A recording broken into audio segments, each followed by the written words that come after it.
All right, joining us now for more on this investigation into the missing mother of Today Show host Savannah Guthrie is Pima County, Arizona Sheriff Chris Nanos. Sheriff, good to have you here. You are now treating this as a crime scene. What makes you believe that this was a crime? Well, there's a number of things there that I can't get into it all, but I would tell you that first and foremost, Miss Guthrie is she is sharp as a tack, has her wits about her. She didn't just wander off. At 84, though, she does still suffer some physical ailments that restrict her ability to move and get around. The family tells us, if she could walk 50 yards on her own, that would be something, and they just don't believe it. And when we got this call, I was advised, we get so many of these calls every day here in Tucson, where people are in the mountains hiking, or maybe they walked away from a care home.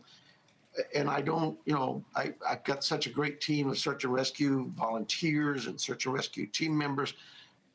They just go do their work. But this one stood out just because what I was being told about the home she disappeared from. And I just felt like we're going to do our search and rescue mission. We're going to find her. But I also felt like we need to get our criminal investigation team involved early on, because I just didn't like what I was hearing. So, what was it about that home that ignited that instinct? Was it in disarray? Were there signs of forced entry?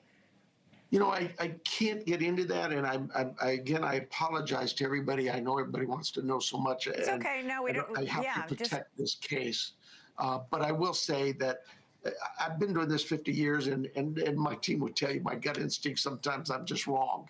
I hope I'm wrong, but there's some concerns there that says, typically we wait for a body to be found, and then our homicide team goes out to that body and starts their investigation.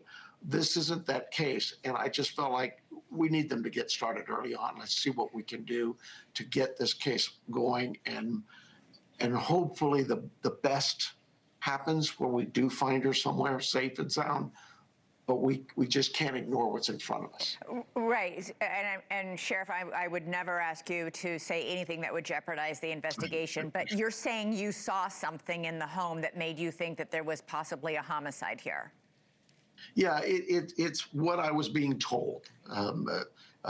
My investigators and the search and rescue team, the officers in the field went out there, and they briefed us on some things that were really concerning to us. There are reports out there right now that she was abducted as she slept. Did you find evidence of that? What I would tell you is that we know she did not leave that home on her own, and that it was against her will. She didn't walk away. It was against her will? Yes, we believe that to be the case.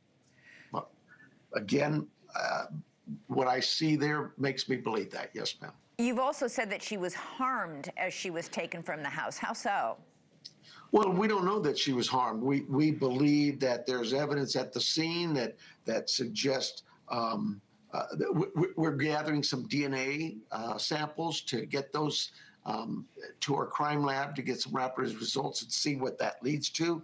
But yes, it's evident to us that she was moved from that house against her will.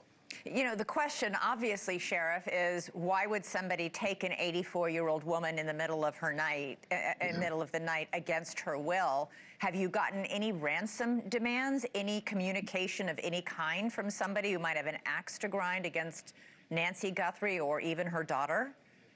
We have not. Those are scenarios that were presented to us.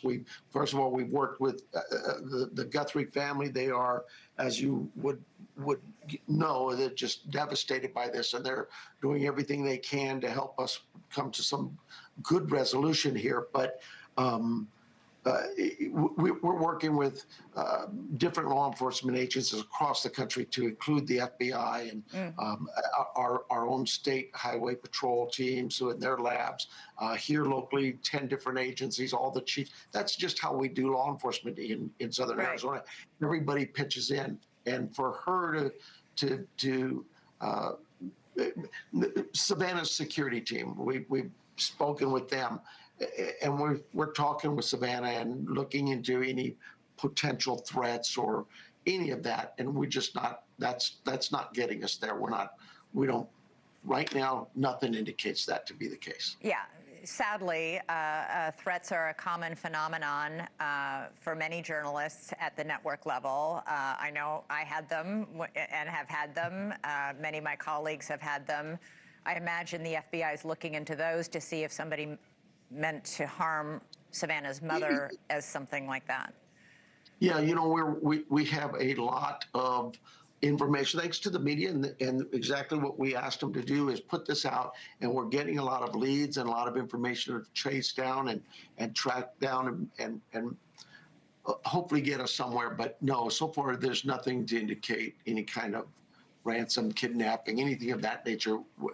You asked the very question that my team is asking: why take this woman from her home? Right.